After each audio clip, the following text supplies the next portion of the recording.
सभी दोस्तों को नमस्कार। स्वागत करता हूं आपका अपने इस चैनल गॉड ऑनलाइन क्लासेस में। दोस्तों, जैसे कि हम उत्तराखंड शिक्षक पात्रता परीक्षा की तैयारी कर रहे हैं और लगातार इस सेशन की ये दूसरी वीडियो है दोस्तों आप लोगों के सामने, सामाजिक अध्ययन का शिक्षण शास्त्र, जो कि आपका उत्तराखंड शिक्षक पात्रता परीक्षा में आप लोगों को बहुत महत्वपूर्ण योगदान देगा। साथ ही साथ आप लोगों ने केंद्रीय शिक्षक पात्रता परीक्षा सीटेट का भी फॉर्म भरा होगा दोस्तों, तो उसका पेपर पहले हो जाएगा, ये जुलाई लास्ट से होना शुरू हो जाएगा। तो ये चीज़ों की तैयारी आप लोगों की चल रही है। सामाजिक अध्ययन का जो शिक्षण शास्त्र है दोस्तों, उसके लिए लगातार वीडियो आपके सामने बनाते हुए आ रहा हूँ मैं पिछले कुछ समय से।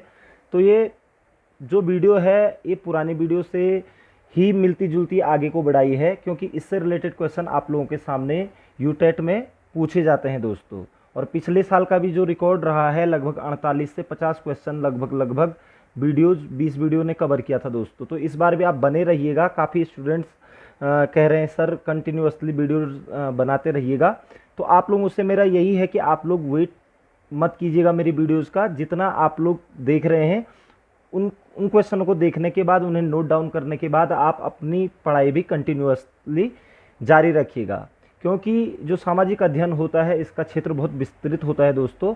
लेकिन यहाँ से आप लोगों के पास क्वेश्चन ज़्यादा आने की संभावना बन जाती है, क्योंकि मैं बहुत इधर उधर से जो क्वेश्चनों के आने की संभावना होती है और जो पूर्व में पूछे गए हैं क्वेश्चन, उनसे रिलेटेड क्वेश्चनों को लेकर के आप लोगों के सामने आता हूं। तो इन चीज़ों का आप ध्यान रखिएगा। तो आज की वीडियो में बढ़ने से पहले आप लोगों से एक छोटा सा अनुरोध रहेगा दोस्तों, कि अगर आपने अभी तक वीडियो को सब्सक्राइब नहीं किया है, मेरे चैनल को सब्सक्राइब नहीं किया है, तो दोस्तों ज़रूर कर लीजिएगा और अपने दोस्तों के साथ भी शेयर कीजिएगा जो लोग उत्तराखंड टीईटी की तैयारी कर रहे हैं। तो बढ़ते हैं आज के पहले क्वेश्चन की ओर। पहला क्वेश्चन आ रहा है दोस्तों, बृहद क्षेत्र में जल की उपस्थिति के कारण ही पृथ्वी को कहते हैं। बहुत सिंपल क्वेश्चन है कि बृहद क्षेत्र में जल की उपस्थिति के कारण ही पृथ्वी को कहा जाता है उजला ग्रह, नीला ग्रह, लाल ग्रह, हरा ग्रह। तो यहाँ पर ये क्वेश्चन आप लोगों को क्लियर है दोस्तों। आपको पता है पृथ्वी को नीला ग्रह भी कहा जाता है, और इसीलिए कहा जाता है क्योंकि इसके अधिकतर क्षेत्र में क्या है, जल की उपस्थिति है दोस्तों। तो जल की उपस्थिति के कारण ही पृथ्वी को क्या कहा जाता है, नीला ग्रह कहा जाता है दोस्तों। नेक्स्ट क्वेश्चन पे चलेंगे। सूचना का अधिकार अधिनियम कानून कब लागू हुआ? बहुत बार पूछा जाता है, ये पिछले साल के पेपरों में पूछा गया था ये क्वेश्चन। तो सूचना का अधिकार है हमारा, अनुच्छेद 19 के तहत सूचना लेने का अधिकार प्राप्त है दोस्तों हमें।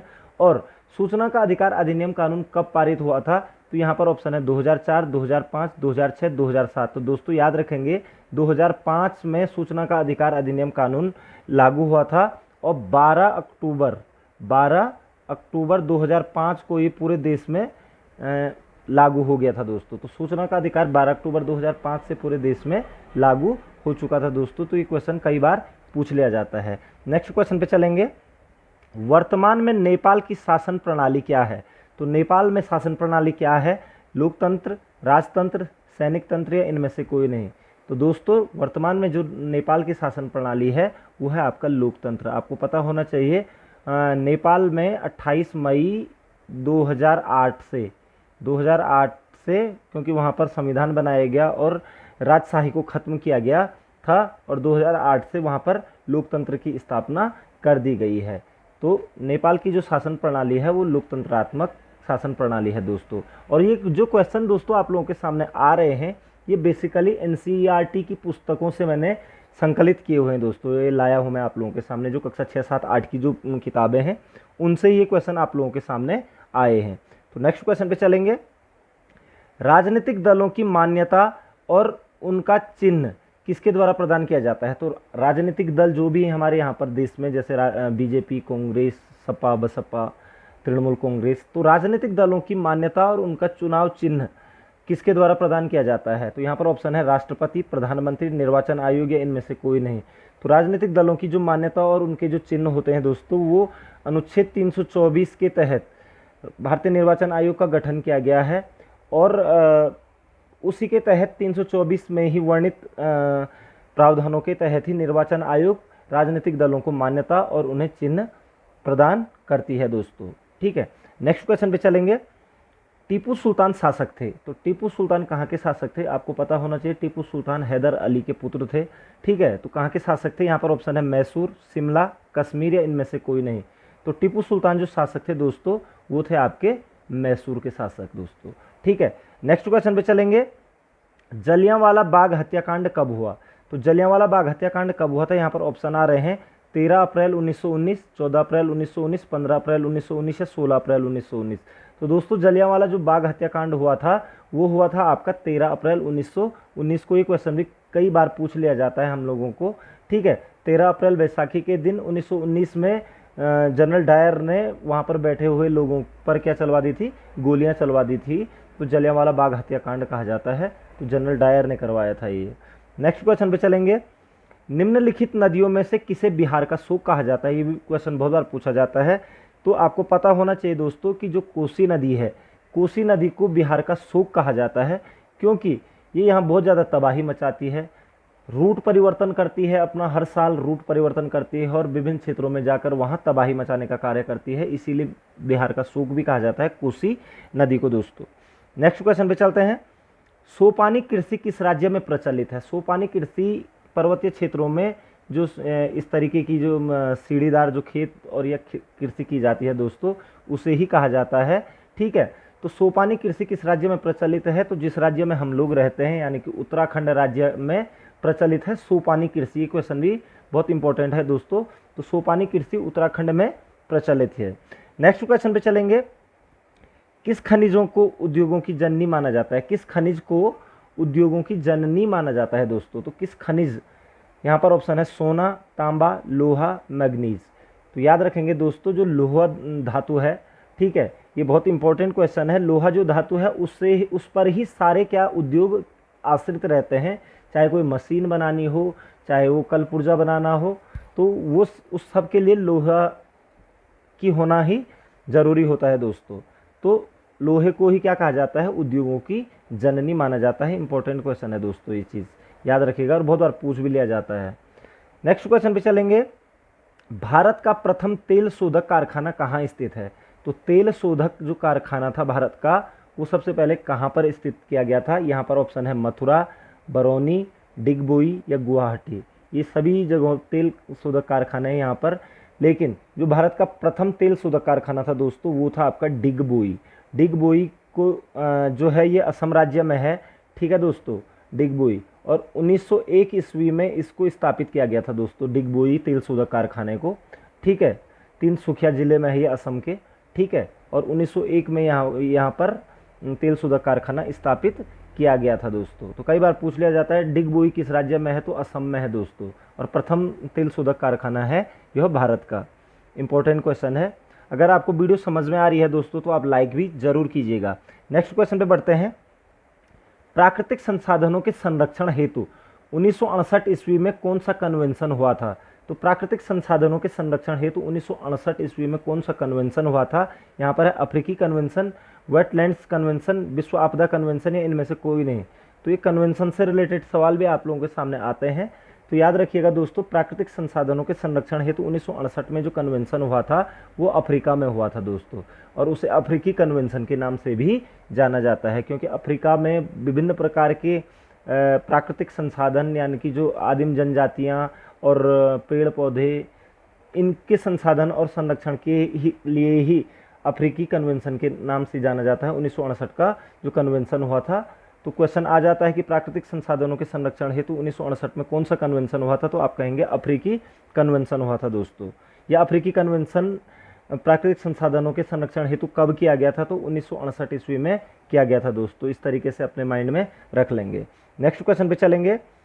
प्राकृतिक मानचित्र में मरुभूमि को किस रंग से प्रदर्शित किया जाता है? दोस्तों आपने प्राकृतिक मानचित्र देखे होंगे और एक क्वेश्चन कई बार पूछ लिया जाता है, जो मरुस्थलीय भूमि होती है, मरुभूमि को किस रंग से प्रदर्शित किया जाता है? तो यहाँ पर ऑप्शन है लाल, पीला, नीला, हरा। तो याद रखेंगे दोस्तों, जो मरुस्थलीय भूमि होती है प्राकृतिक मानचित्रों में हमेशा उसे पीले रंग से प्रदर्शित किया जाता है। तो प्राकृतिक मानचित्र में मरुस्थलीय भूमि को किस रंग से प्रदर्शित किया जाता है? तो पीले रंग से प्रदर्शित किया जाता है दोस्तों। नेक्स्ट क्वेश्चन पे चलेंगे। इतिहास की विषय वस्तु की शुरुआत होती है। तो इतिहास की जो विषय वस्तु होती है उसकी शुरुआत कैसे होती है? पाषाण युग से, मौर्य काल से, वैदिक युग से या सभ्यताओं के युग से? ठीक है, तो यहाँ पर ऑप्शन है दोस्तों, इतिहास की जो विषय वस्तु की जो शुरुआत होती है वो सभ्यताओं के युद्ध से शुरू मानी जाती है दोस्तों। इसे याद रखेंगे। जब से सभ्यताओं का उदय हुआ तब से ही इतिहास की विषय वस्तु की शुरुआत भी होती है दोस्तों। ठीक है, नेक्स्ट क्वेश्चन पे चलते हैं। कौन सी विधि को तू पढ़ विधि कहते हैं? ये आपका शिक्षा शास्त्रीय क्वेश्चन हो जाता है कि कौन सी विधि को तू पढ़ विधि कहा जाता है। तो यहाँ पर ऑप्शन है पाठ्य पुस्तक विधि, कहानी विधि, प्रदर्शन विधि या व्याख्यान विधि। तो याद रखिएगा दोस्तों, ये क्वेश्चन भी कई बार आ जाता है। तू पढ़ विधि कहा जाता है पाठ्य पुस्तक विधि को। पाठ्य पुस्तक विधि में क्या होता है कि पहले बच्चे को बोला जाता है कि आप पढ़िए, और उसके बाद अध्यापक उसका क्या करते हैं, जितना पोर्शन पढ़ा जाता है उसके बाद उसका भावार्थ बच्चे को समझाया जाता है टीचर के द्वारा। तो तू पढ़ विधि पाठ्य पुस्तक विधि को ही कहा जाता है दोस्तों। ये चीज़ आप लोग माइंड में रखेंगे और इम्पोर्टेंट क्वेश्चन भी है दोस्तों। नेक्स्ट क्वेश्चन पे चलेंगे। मूल्यांकन प्रणाली में ब्लूप्रिंट क्या है? ये क्वेश्चन भी, ब्लूप्रिंट से रिलेटेड क्वेश्चन भी कई बार पूछ लिए जाते हैं। तो मूल्यांकन प्रणाली में ब्लूप्रिंट क्या है? तो यहाँ पर है नीली छपाई, आदर्श प्रश्न पत्र, नीले कागज का उपयोग या आदर्श प्रश्न पत्र की रूपरेखा। तो ब्लूप्रिंट क्या होता है दोस्तों? जब भी हम कोई प्रश्न पत्र यानी कि पेपर बनाते हैं जो, उससे पहले हम एक उसका खाका तैयार करते हैं कि ज्ञानात्मक प्रश्न कितने होंगे, कौशलात्मक प्रश्न किस हिसाब से डालेंगे, ठीक है, विस्तृत उत्तरीय, लघु उत्तरीय, अति लघु उत्तरीय, किस तरीके से क्वेश्चन पेपर में रखे जाएंगे ताकि बच्चे का संपूर्ण मूल्यांकन हो सके। तो मूल्यांकन प्रणाली में ब्लूप्रिंट वही होता है जिससे कि हम एक आदर्श प्रश्न पत्र की एक रूपरेखा तैयार कर सकते हैं दोस्तों। तो ब्लूप्रिंट का एक बहुत महत्वपूर्ण अंग होता है मूल्यांकन के जो प्रश्न पत्र का होता है। तो ये कह सकते हैं हम कि ब्लूप्रिंट क्या होता है? आदर्श प्रश्न पत्र की रूपरेखा दोस्तों। ठीक है, ये याद रखेंगे आप लोग। नेक्स्ट क्वेश्चन पे चलेंगे। विद्यालय में समूह मन के विकास के लिए सर्वोत्तम उपयोगी साधन है, यानी कि समूह में मन का विकास करना है तो सबसे उपयोगी साधन क्या माना जाएगा? इनाम वितरण, लेखन गतिविधि, वाद विवाद, वाचन गतिविधि। तो विद्यालय में समूह मन के विकास, समूह के मन के विकास के लिए जो सर्वोत्तम साधन है दोस्तों वो होता है आपका वाद विवाद। वाद विवाद से समूह मन का विकास अत्यधिक मात्रा में होता है और वाद विवाद के ही द्वारा हम समूह के मन को विकसित कर सकते हैं, समूह में एक साथ बहुत सारे बच्चों को। ठीक है, तो वाद विवाद इसका एक सबसे उपयोगी साधन माना जाता है दोस्तों। नेक्स्ट क्वेश्चन पे चलेंगे। भारत में बेसिक शिक्षा की शुरुआत के लिए विचार देने वाले प्रथम दार्शनिक कौन थे? तो बेसिक शिक्षा का विचार देने वाले दार्शनिक कौन थे? स्वामी विवेकानंद, राजा राम मोहन राय, मोहनदास करमचंद गांधी या स्वामी दयानंद सरस्वती। तो बेसिक शिक्षा की जो शुरुआत हुई थी दोस्तों, वो बेसिक शिक्षा की शुरुआत का जो विचार दिया था वो दिया था आपका मोहनदास करमचंद गांधी, यानी कि महात्मा गांधी ने। इनका पूरा नाम है मोहनदास करमचंद गांधी। और आपने पढ़ा होगा 1937 ईस्वी में वर्धा योजना आई थी। वर्धा योजना महात्मा गांधी ने कही थी, जिसको कि बुनियादी शिक्षा के रूप में भी जाना जाता है। तो बुनियादी शिक्षा या फिर बेसिक शिक्षा की शुरुआत का जो विचार दिया था वो महात्मा गांधी यानी कि मोहनदास करमचंद गांधी ने दिया था दोस्तों। और कब हुई थी इसकी स्टार्टिंग? 1937 से हुई थी दोस्तों। तो इम्पोर्टेंट है ये चीज़, इसे आप लोग माइंड में रख लेंगे दोस्तों। नेक्स्ट क्वेश्चन पे चलेंगे। निम्न में से कौन सा पाठ्यक्रम निर्माण का सिद्धांत नहीं है?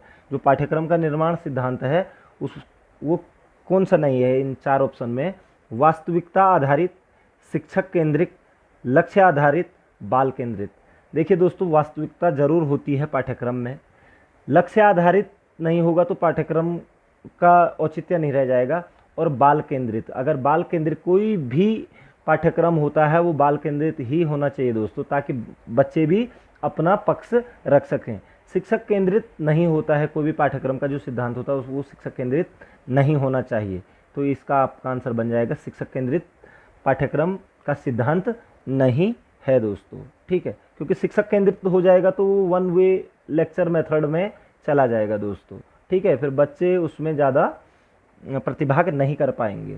तो पाठ्यक्रम निर्माण का सिद्धांत नहीं है शिक्षक केंद्रित होना। ठीक है, नेक्स्ट क्वेश्चन पे चलते हैं। यह सबसे पहले किसने कहा था मनुष्य एक सामाजिक प्राणी है? बहुत इंपॉर्टेंट क्वेश्चन है दोस्तों, और ये यूटेट में लगभग हर एक साल छोड़ करके ये क्वेश्चन पूछा जाता है। तो मनुष्य एक सामाजिक प्राणी है, यह किसने कहा था? ये सबको आ जाता है हम लोगों को, और ये कहा था आपका अरस्तु ने। अब कई बार यहाँ पर इनके गुरु के नाम पूछ लिया जाते हैं कि अरस्तु के गुरु का नाम क्या था।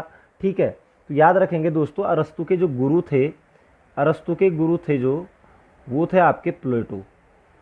प्लेटो कई बार पूछ लिया जाता है। और प्लेटो के जो गुरु थे वो थे सुकरात। ठीक है, सुकरात।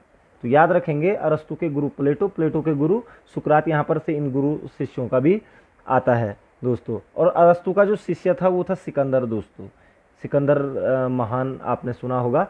तो सिकंदर का गुरु था अरस्तु, अरस्तु का गुरु था प्लेटो, प्लेटो का गुरु था सुकरात दोस्तों। इस तरीके से आप याद रख सकते हैं, सिकंदर, अरस्तु, प्लेटो, सुकरात।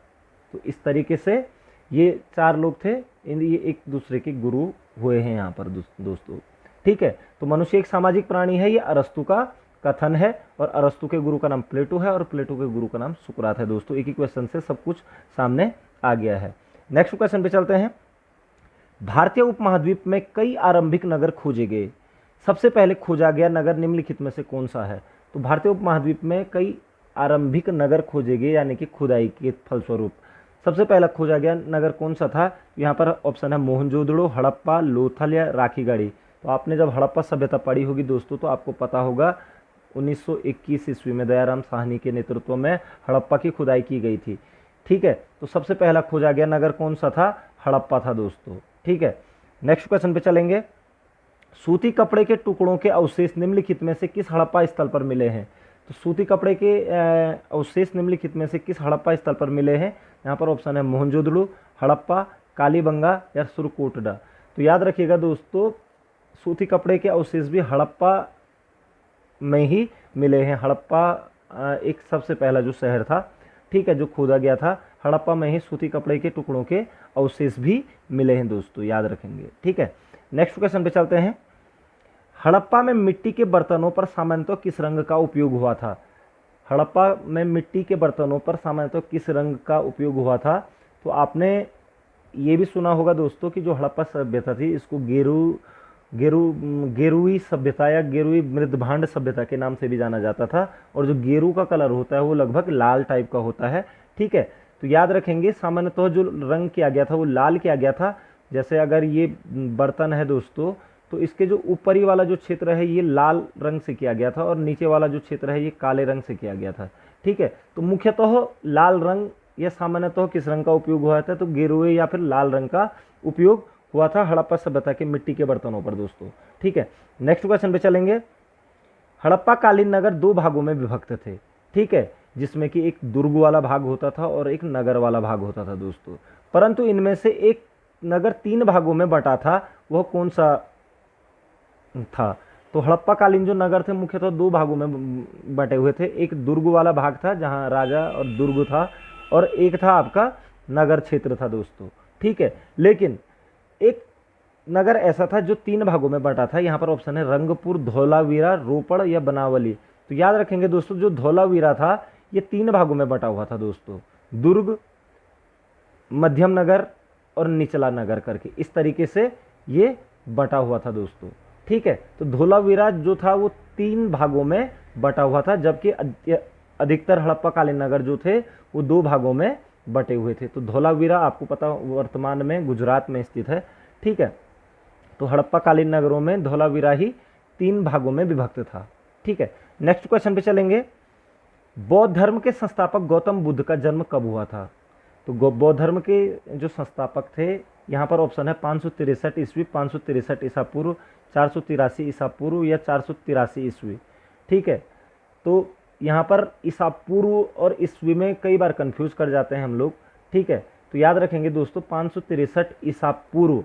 ठीक है, बौद्ध धर्म के संस्थापक जो गौतम बुद्ध थे उनका जन्म हुआ था कपिलवस्तु लुम्बिनी में। लुम्बिनी कपिलवस्तु नेपाल में पड़ता है ये। ठीक है, कपिलवस्तु के लुम्बिनी में, लुम्बिनी कपिलवस्तु में हुआ था दोस्तों। ठीक है, जो कि नेपाल में पड़ता है। तो 563 ईसा पूर्व बौद्ध धर्म के संस्थापक गौतम बुद्ध का जन्म हुआ था दोस्तों। नेक्स्ट क्वेश्चन पे चलेंगे। भगवान बुद्ध ने अपना पहला उपदेश कहाँ दिया था? तो ये क्वेश्चन भी बहुत बार पूछा जाता है दोस्तों, या आप लोगों को आता भी है। यहाँ पर ऑप्शन है वैशाली, सारनाथ, राजगृह या पावापुरी। तो याद रखेंगे दोस्तों सारनाथ। ठीक है, तो अपना पहला उपदेश देने की पद्धति को वहाँ पर धर्मचक्र परिवर्तन भी कहा गया था। तो सारनाथ में ही भगवान बुद्ध ने धर्मचक्र परिवर्तन यानी कि पहला अपना उपदेश भी दिया था दोस्तों भगवान बुद्ध ने। नेक्स्ट क्वेश्चन पे चलेंगे। गौतम बुद्ध ने अपनी शिक्षा सामान्यतः लोगों के लिए किस भाषा का प्रयोग किया था? बेसिकली दोस्तों आपको याद होगा कि जो बौद्ध ग्रंथ हैं वो पाली साहित्य में लिखे गए हैं, पाली भाषा में या फिर पाली लिपि में वर्णित हैं, ठीक है। और बौद्ध धर्म की भाषा भी पाली ही थी। लेकिन जो हमारे गौतम बुद्ध जी थे, उन्होंने जनमानस तक अपने शिक्षा को देने के लिए प्राकृत भाषा का इस्तेमाल किया था दोस्तों, ठीक है। प्राकृत भाषा का इस्तेमाल किया था, इसलिए क्वेश्चन पूछ भी लिया जाता है, क्योंकि बौद्ध जितने भी साहित्य हैं लगभग पाली भाषा में लिखे गए हैं, ठीक है। बौद्धों की जो भाषा थी वो पाली थी और जैनों की भाषा जो थी वो प्राकृत थी दोस्तों, ठीक है। लेकिन इन्होंने जो महात्मा बुद्ध थे, उन्होंने अपनी जो ये कह सकते हैं कि जो भी उपदेश दिए या फिर अपने शिक्षा दी थी, वो दी थी दोस्तों आपकी प्राकृत भाषा में दोस्तों, याद रखेंगे। इंपॉर्टेंट क्वेश्चन है, कंफ्यूजन करने वाला क्वेश्चन है, इसलिए प्राकृत भाषा आप याद रखेंगे। नेक्स्ट क्वेश्चन पे चलेंगे।